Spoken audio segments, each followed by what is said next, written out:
So உண்மையிலேயே திரு விஜய் அவர்களுடைய துணிச்சலை பாராட்ட வேண்டும், அது பாராட்ட தகுந்தது. ஆனால் அது துணிச்சலா முட்டாள்தனமா என்பதைத்தான் நாம் இப்போது விவாதிக்க வேண்டும்.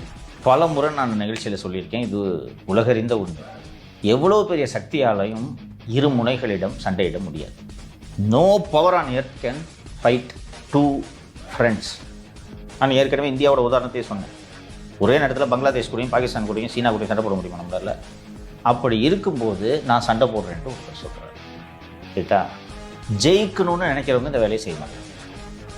2005 செல்வி ஜெயலலிதா மற்றும் திரு கருணாநிதி ஆகியோர் உயிரோடு இருந்த போதே கட்சியை தொடங்கியவர் திரு விஜய். 2006 தேர்தலில் தனித்து போட்டியிட்டார். அம்மாவை வேண்டாம் ஐயாவை வேண்டான்ட்டு தான் அவர் கட்சி ஆரம்பிச்சது. ரைட்டா? ஐயா வேண்டாம் அம்மா வேண்டும் என்று முடிவெடுத்த போதுதான் வெற்றியை சந்தித்தார். எதிர்க்கட்சி தலைவராக கூட உட்கார்ந்து 3வது இடத்திற்கு திமுகவை தள்ளி திருப்பி நான் தனியாக போகிறேன் அப்படின்னு சொல்லிட்டு 2016 முடிவெடுத்த போது என்ன நடந்தது என்பதை நாடே அறியும். ஓகே.